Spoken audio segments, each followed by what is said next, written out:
Guys, hope you're having a great Tuesday. We're going to do another reaction video here on Paul, and we're just going to listen to him ramble here a little bit. He's just another one of these guys who doesn't really know a whole lot, and unfortunately, this is what people like listening to, people who don't know a lot, and they call that real news nowadays. So anyway, let's listen. Anyway, I'm not going to go back. You can watch this video. So I just wanted to tell you right off the bat, you can go back and watch the video yourself. He's going to make some crazy claims that you hear all the time.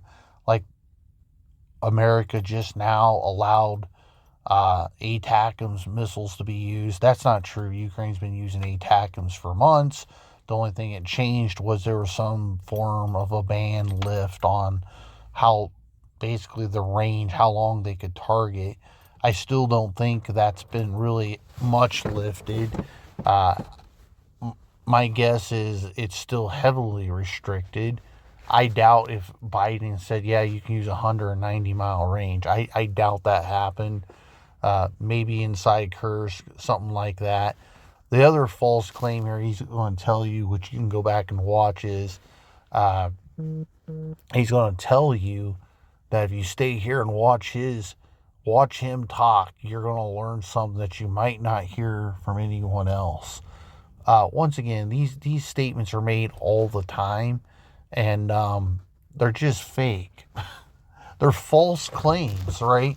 Paul is a nobody in his real life. He's a guy who has a job. He didn't serve in the military. He's a nobody. He doesn't work for the government. He has no special insight. He's not an FBI agent, no CIA agent. He's not in some kind of think tank. And even if he was, he'd be in a Democratic think tank, which are always known for being full of shit. And so there's no special knowledge here. As I always tell you here on my channel, and I encourage you guys to do, pick up a book and read something. That's all we're talking here. We're talking about the majority who won't pick up a book and read. It's just a numbers game. It's a mathematical equation versus and having real knowledge to people who don't do anything in their day and day. There's virtually nothing here that he said that if you weren't an avid, say a Fox News or CNN connoisseur, consumer of those news agents, there's virtually nothing here that he says that you would not know from watching those channels.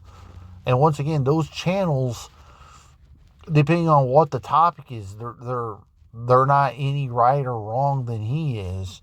My point is, there's just nothing special about it. In a lot of ways, it's elementary. In a lot of ways, it's just elementary. Once again, pick up a book and read, and you'll have most of your questions answered. And here's the thing. I hate these claims, by the way, but here's the thing. We just want you guys to think about things in a much smarter way. Frame the questions in the proper context. Okay, let's let him ramble a little more here. Videos, I am sure there will be some details here that you probably will not be hearing anywhere else. As with every analysis, it helps to first establish. Right. Because there again, he has some kind of special knowledge on the situation. He's full of shit. Obviously, as I just stated, the guy has no special knowledge. And I wouldn't spend... Personally, I only do this to make a reaction video. I wouldn't spend any time listening to this guy ramble for 20 minutes, to be honest with you, because there's nothing you don't know here. A baseline of the facts before moving on to the implications. So let's start first by very briefly discussing the basics of this decision and the background behind it. As we all know, the United States has been providing aid to Ukraine throughout its conflict with Russia. But up to this point, the United States has been providing that aid with a few major restrictions.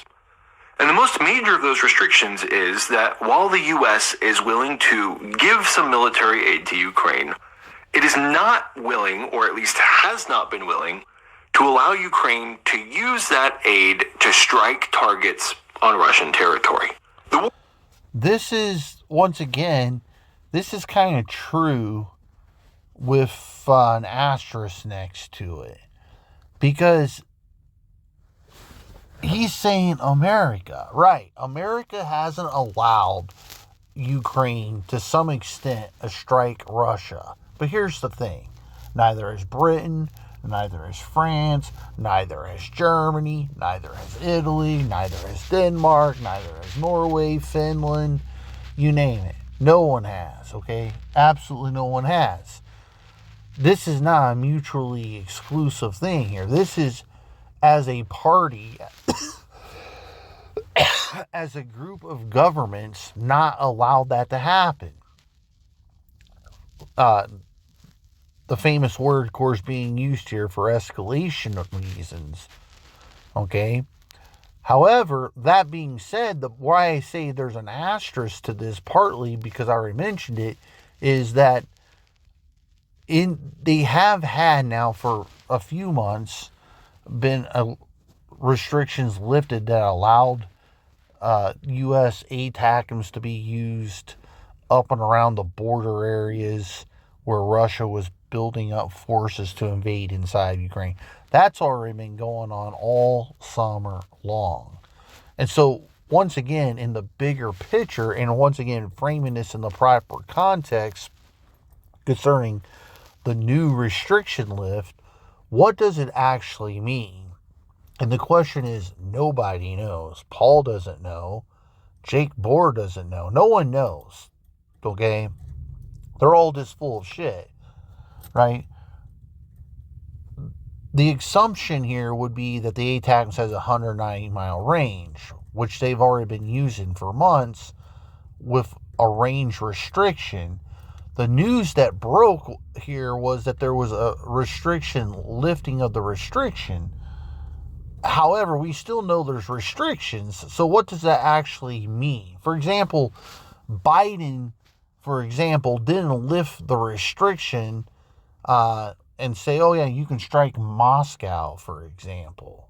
That'd be like Russia attacking D.C. and expecting, nothing to happen. So I guarantee you, to what it amounts to, very little restriction lift actually happened. And I highly doubt Biden has said, yeah, use the full 190-mile range. Probably didn't happen. Okay? Now, he's going to make the claim here. We'll just let him talk. Let him talk. We'll get back. War in Ukraine, of course, has two major potential theaters. The first one is obviously Ukrainian territory itself, or Russian-occupied Ukrainian territory, where Russian soldiers are stationed that Ukraine is trying to kick out to take its land back. The second potential theater is Russia itself. But the U.S. has, up to this point, been making the decision to only allow Ukraine to use U.S.-provided weapons against Russian military targets on Ukrainian territory that Russians are occupying. And this has created a tactical imbalance in this war that is actually why the war is casually called the war in Ukraine, rather than its proper name, the Russo-Ukrainian War. Because the reality is that the U.S. Yeah, so once again here, there is no proper name to this. And it tactically speaking, it wouldn't matter. Once again, this is so stupid. I can't even believe we're debating this. You would never call this the Russo-Ukrainian War in this day and age anyway. It's kind of an old word. And, yeah, it's very unlikely that they would ever call it that anyway. But, I mean, saying that that's even a valid point in an argument is, you can see how low level this guy is. It's really stupid to even bring that. I mean, it's one of those, it's like walking in dog shit. Do you walk through it or go around it, right? I mean, You just walked in dog shit. You don't even have to bring that up. It's not even a factor. Like, what you call a war doesn't win or lose a war. It's so stupid, okay? But look, I just want to build on to. There's no doubt that Biden is a disaster, and I have no idea what Trump's going to do specifically, and no one does. But here's the thing: Biden was a disaster, and there's no doubt that hamming Ukraine into what they can or can't do has been a major issue. But remember, Ukraine's basically at a point now where it's used all of its old Soviet Union weapon stockpiles, and it's basically at a point today where 90+% of all of its weapons are supplied from foreign countries. So what I'm just trying to say is, whether you like what Biden has done or not is one thing. I feel like that's a whole nother debate in a large sense.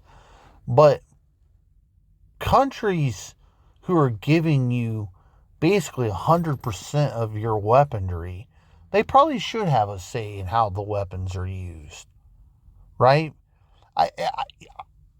I'm not saying I agree with it, but for these guys to make it sound like you shouldn't have a say on how your country's weapons are used is a BS, right? It'd be different if Ukraine was actually contributing to this war in some meaningful way, but they're not. Almost all the ammunition given at this point, like I said, in the 90 percentile, is all foreign aid, and mostly American aid specifically. As I've said probably 100 times on this YouTube channel, 75% roughly of all lethal aid comes from America. That's a huge chunk, considering that there's only about 11 or 12 countries who are actually involved in this war, materially speaking, in any meaningful way. And America single-handedly is giving 75% of all lethal aid to Ukraine.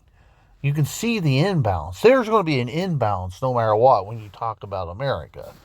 But what I'm saying is, if you were to do the math on this and spread it across 11 or 12 main countries who are involved in this conflict, one way or another, that is a huge disparity, right, in output and contribution. That was just like, was it Canada? I think it was Canada, right? The other day they announced they were going to give, was it $500-600 million or something like that in military aid? Well, yeah, they did. But what they did was they donated one single NASAM site, a missile weapon, okay? And you're sitting there just scratching your head like, one single system is all they gave. So they announced like 600 million. You're thinking, oh, all right, yeah. But then it's just this one thing. That's it. And that's all the aid that flows. So anyway, a lot of falseness here. Let's keep letting him talk here. US not allowing Ukraine to use its weapons on Russian territory has created a practical situation where the vast majority of the fighting and the vast majority of the destruction is centered around the territory of Ukraine and the Ukrainian people. Up to this point, by Ukraine not being allowed to use all of their weapons... You can kind of see where he's going here, and this is also false, right? This is false logic. His assumption is, even if America would allow their weapons to strike, say, I don't know. It's such a weird thing to say, but it'll maybe say like 150 or 200 miles into Russian territory. His thought on this is Ukraine wouldn't be where they're at today. But that's void of reality, because obviously Russia has lost, massive weapons depots throughout the country from drone attacks and, well, American attacks from American-made weapons, including. And yeah, it obviously hurts. Like if you lose, I don't even know how, think about this. Was it back in October or September maybe, or August, when they lost that massive, gigantic weapons depot? It was so massive, right? Like it was like a mini mushroom cloud. Obviously that thing was massive. And losing that obviously hurts you. Like how do you, let's pretend like that was like a half year's supply worth of machine gun bullets or something. It's obviously a lot bigger than that, right? So I'm just saying, like, that's not easily replaced. It hurts, but what I'm saying is, strategically, it hasn't done anything on the battlefield. Russia continues to take territory, right? And this is because of what I've always said. Many, many months ago, this war transitioned from, oh, I don't have enough weapons, to, oh shit, I'm out of manpower. That's the problem we have today. Whether we like it or not, that's the problem. By the way, Ukraine doesn't plan on fixing it, and, well, they're not fixing it. That's the reality. So, let's let him talk a little more. Against targets freely the way that Russia does. It has given Russia numerous tactical options that Ukraine does not have access to.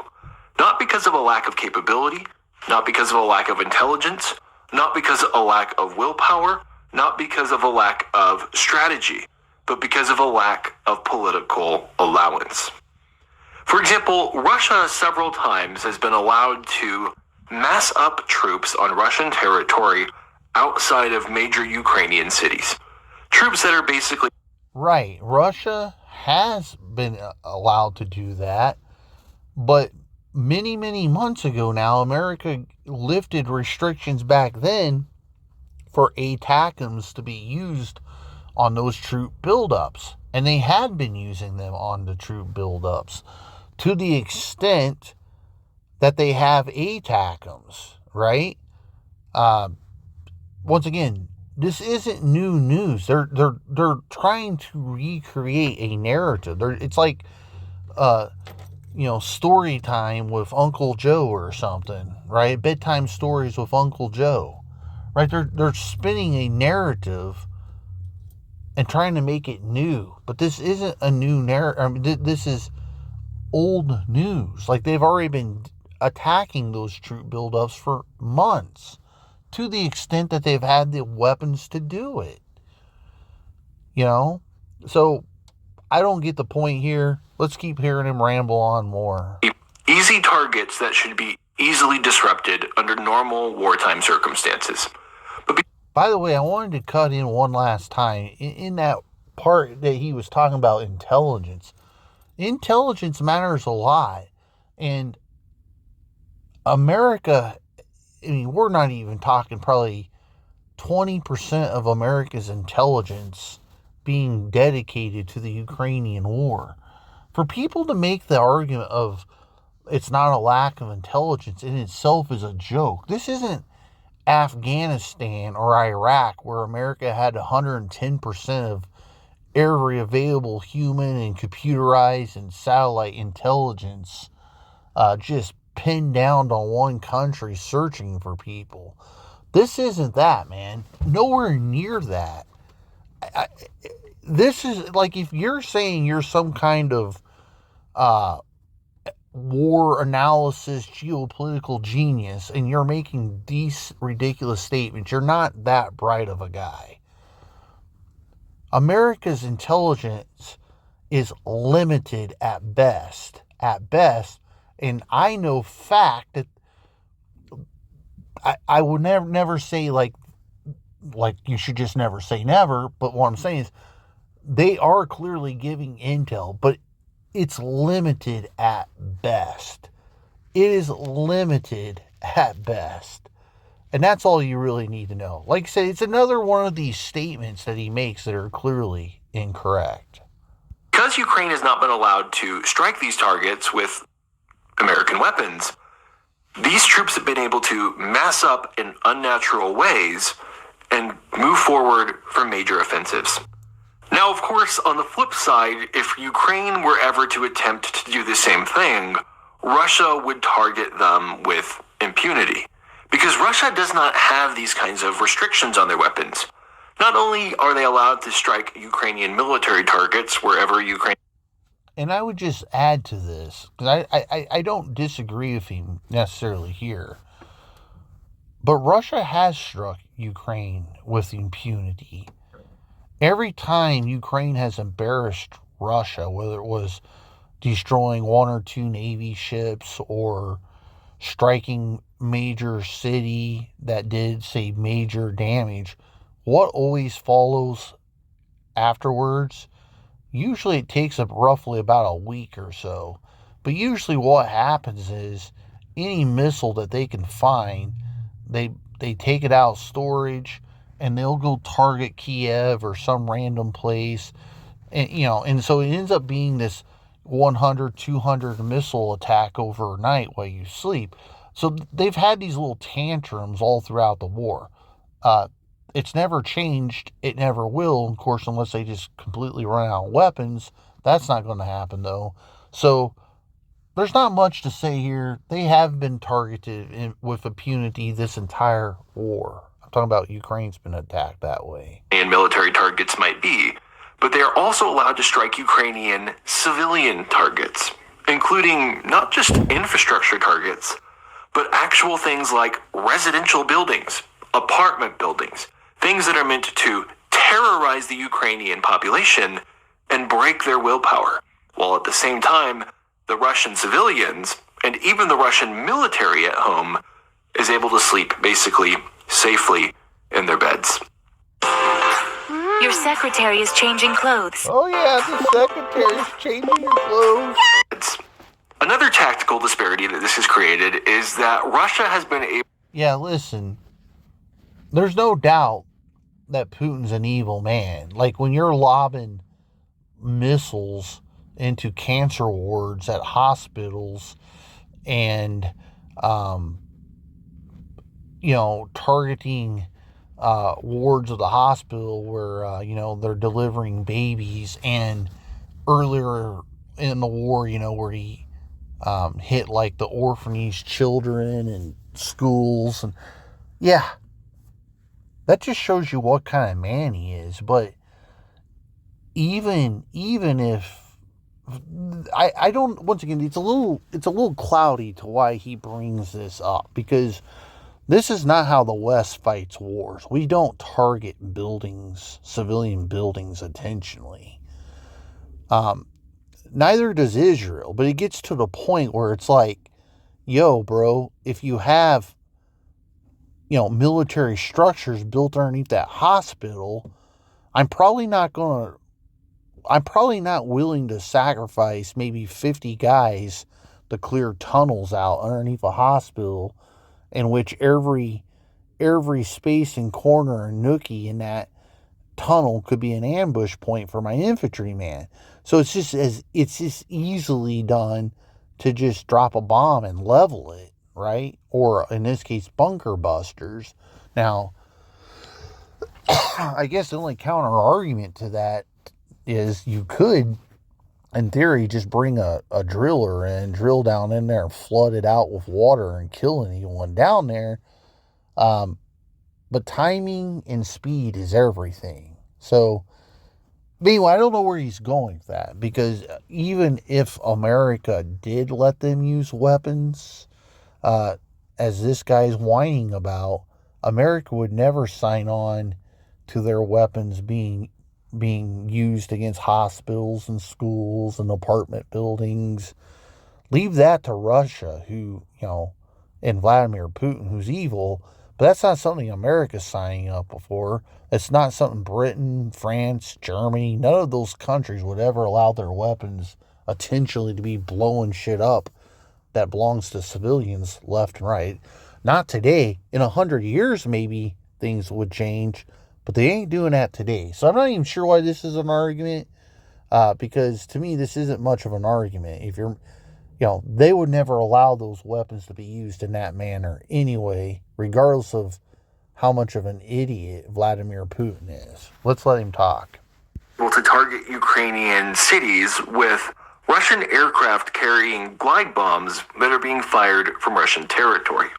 And Russia is able to do this because for a long time, the airfields that these aircraft were operating from, even though they were within range of U.S.-provided ATACMS and Storm Shadow missiles, were not allowed to be struck because of U.S. military policy.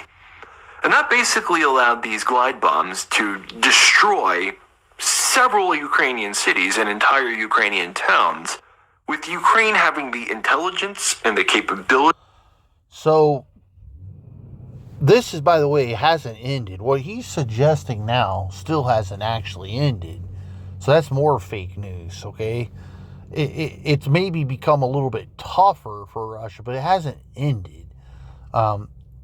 If you've been paying attention to this war, what Russia is famously did is they have flown their bombers or their jet fighters basically up to the border and then basically lobbed glide bombs into the cities, which are any city of your flavor, really. And have just been targeting, or sometimes those glide bombs smash right on to wherever the Ukrainian troops are hiding out. That's still happening, by the way. So once again, this is really not an argument. I understand what he's saying. His assumption is if America allowed them to use these weapons, she would drive Russia's Air Force backwards, deeper, push them deeper into Russia, and this would stop. Yeah, that could maybe be true, but it's not likely that true. Because like I said, unless America just totally releases, the gloves off kind of thing,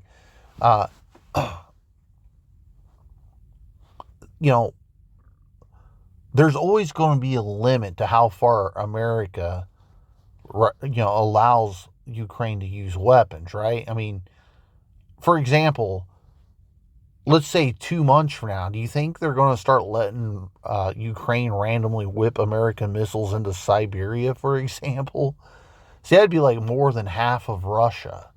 And the answer, of course, is probably not. So there's really no argument here. If Ukraine wants to fight a war their way, then they need to produce their own weapons. That's how this ends.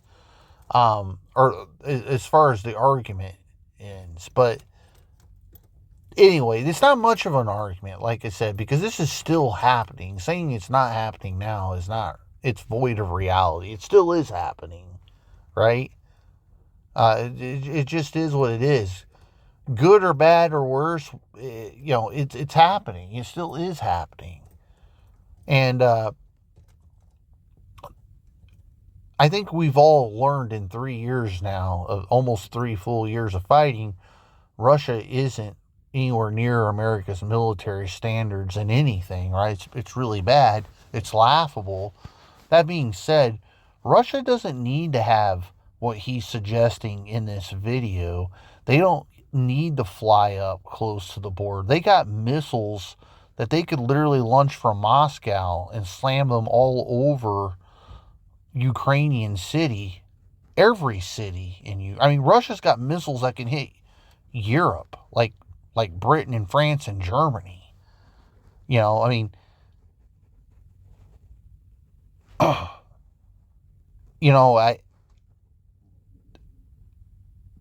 It's just like, even right now, even in Ukraine today, right, Western Ukraine's been hit, albeit not that often, but it's not because Russia can't hit it. There's just nothing of any importance happening in Western Ukraine, right? The war is on the front, so why would you spend 10% of your energy in Western Ukraine where almost nothing's being produced, nothing's happening, right? So you put your stuff where it belongs, where the fight is, right? So once again, it's really just a false comparison, because Russia can launch anything it has in its stockpile without ever flying jets close. That was their preferred way of doing things because it didn't put their jets at risk, right? You didn't have to worry, say, a Patriot missile battery shooting down a Russian jet. But they have launchers that can literally launch them, and they have been used in an entire war to hit anywhere in Ukraine that they feel like. So it's like I said, it's a false comparison. But let's let Paul keep going here. To stop that from happening, but not the permission to. Now already, because this permission has come slowly, Russia has been able to move these glide bombers to airfields that are deeper within Russian territory, that are now out of range of U.S. Storm Shadow and ATACMS missiles. So it's basically a missed... It's not really a missed opportunity, which is what he's going to say here, because Russia hasn't used a whole lot of its air power in this entire warfare, and that's been backed up by many United States intel assessments, and it continues to remain true today. Like, what's the missed opportunity? That you couldn't destroy, 10 aircraft on an airbase? I mean, all throughout this war where Ukraine has attacked Russian air bases, if you notice all the photographs and pictures that's ever been shown as evidence that it happened, if you notice in these examples, right, 99% of the time, excuse me, guys, 99% of the time, like, there's usually less than like 11 planes at the airfield.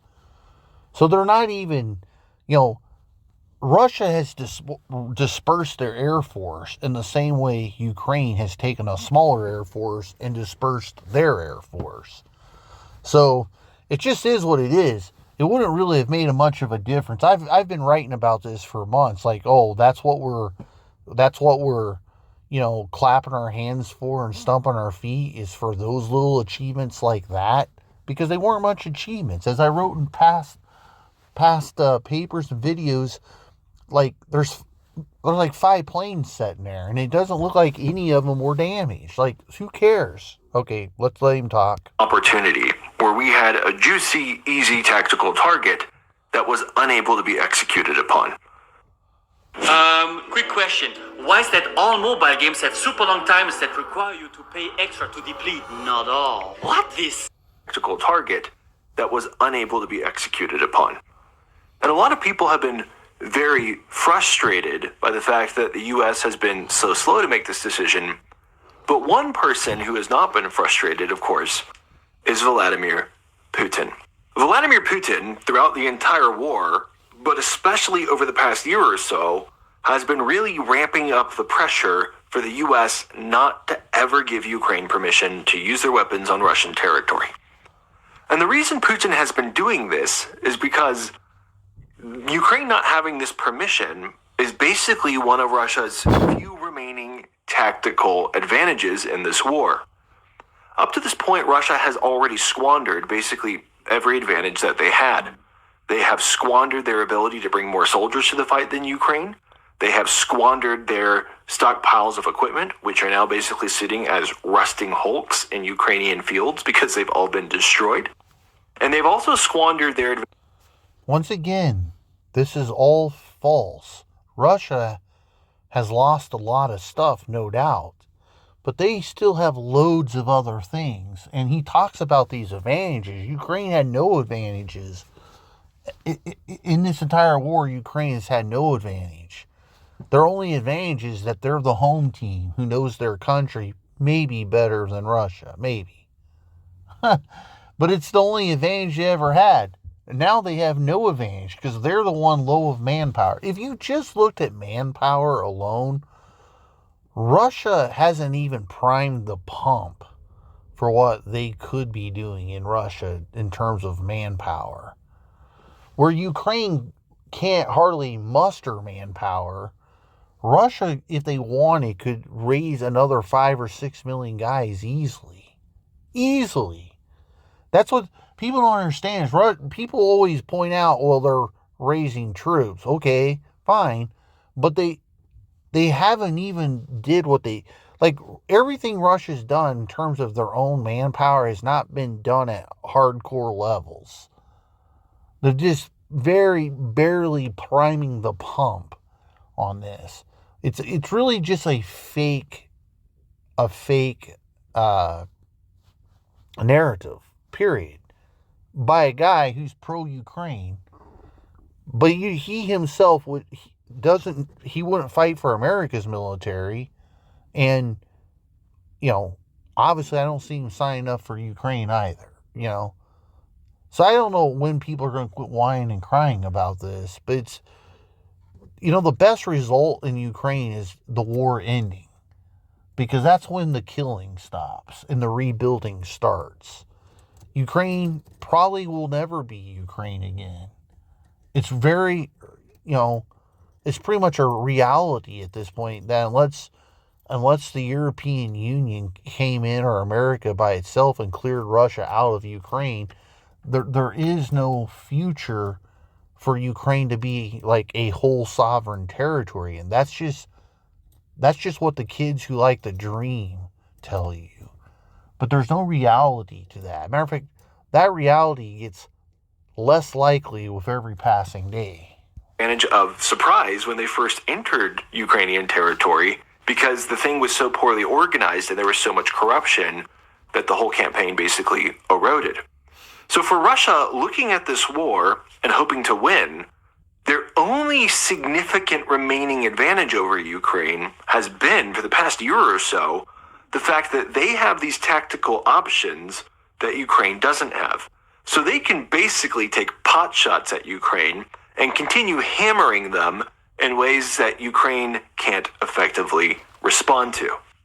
That's what war's about. You have strengths and weaknesses. Everyone does. The advantages that he's talking about, Ukraine has never had. They didn't have it prior to the war.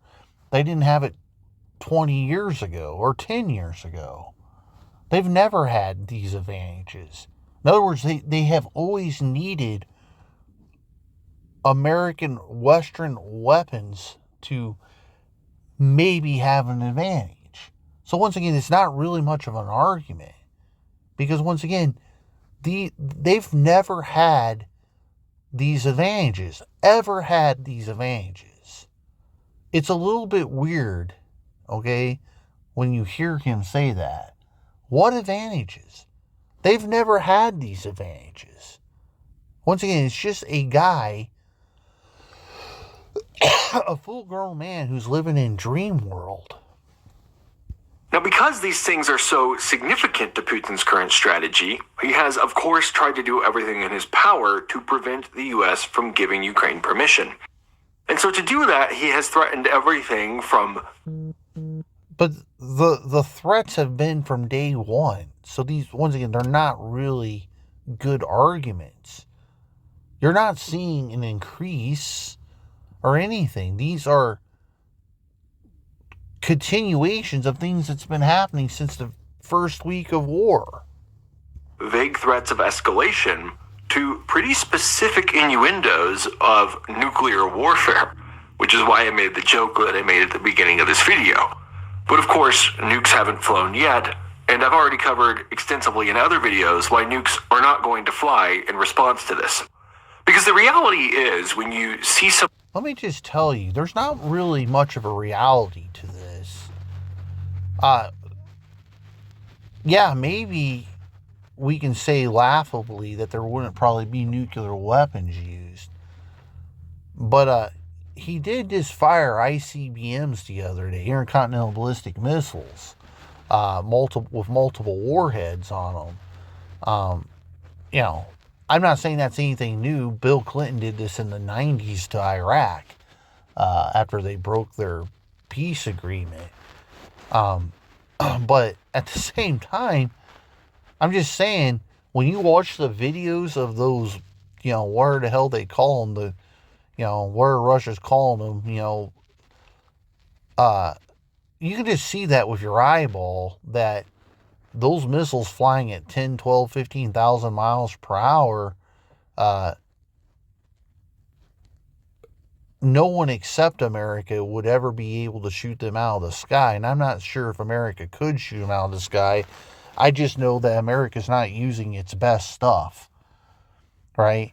Because it's like taking a rock at the top of a building, right, and dropping it. That's all it is, right? It's an energy weapon, but those weapons in free fall are too fast. The science to catching them is the same, but unless you have a really fast missile, you're not obviously going to capture them. And unless the plan is to just shoot down every warhead, including the dummies, you see what I'm going with this. It's basically impossible. The best way to kill them, of course, is in outer space before they make their final turn. But, yeah, these aren't very good arguments. I don't see where he's going with this. They're not very good arguments.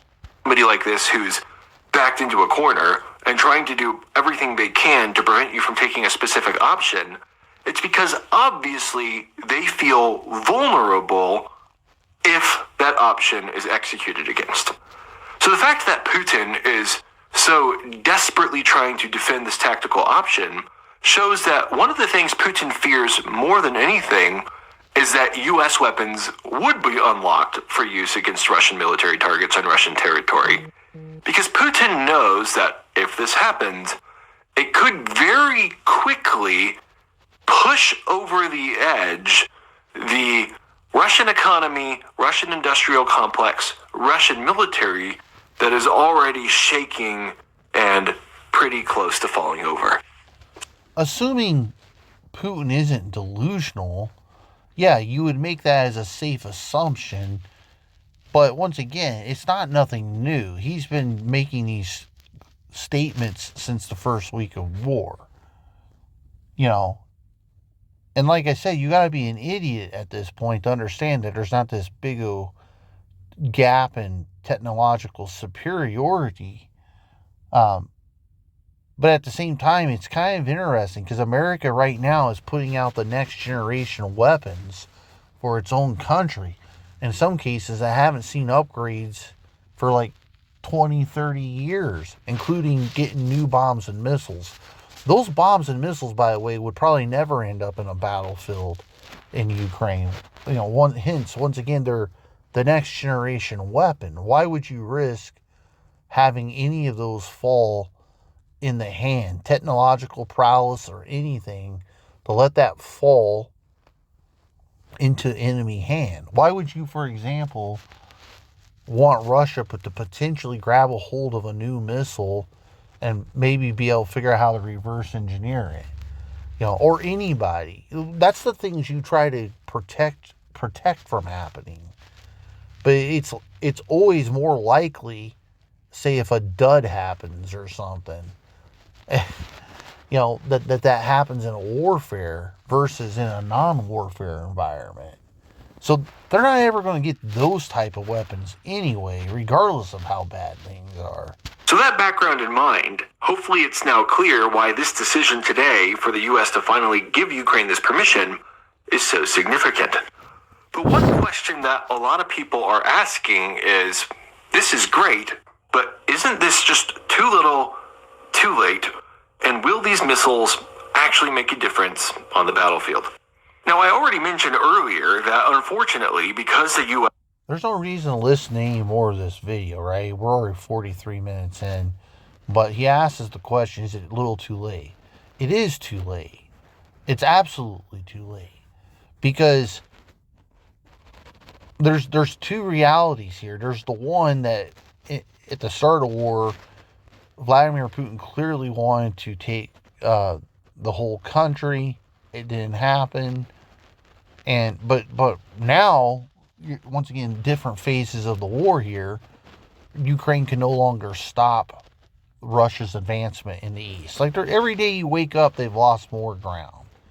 And we're not talking about losing a foot of ground here. We're talking about many kilometers per week are being captured. Every day you wake up. Russia isn't going to stop anytime soon. There's no reality of that happening. It's all fake. it is a little too late. Like I said, unless America would just basically go in and hammer Russia for Ukraine, yeah, it's too late. Because what can Ukraine possibly be given to them that's going to help them at this point? They don't have the manpower. The best Ukraine might be able to do, short of America clearing a path for them, is maybe if they can get the F-16s ever involved in the conflict in any meaningful way, it's possible that the F-16s, if given ground or air-to-ground munitions, could possibly cause so much death and destruction among the Russian ranks that you could possibly bring it closer to a stalemate again. But other than that, it doesn't. I don't think it really matters, right? You remember a few weeks ago at the United Nations, I can't remember, was it the Czech Republic president, I think it was.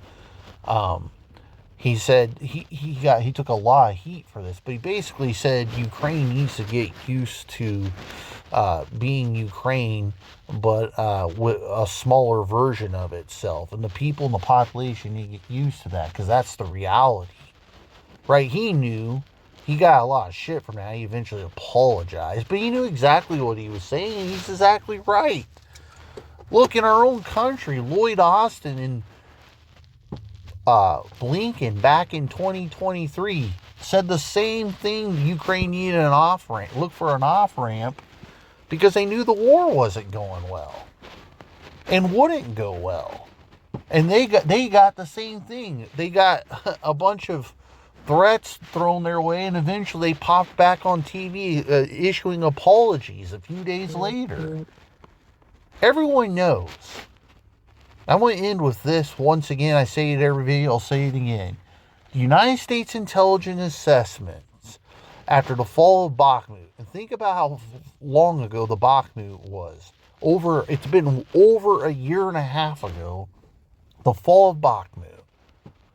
This is when we knew that America and Ukraine didn't agree with one another.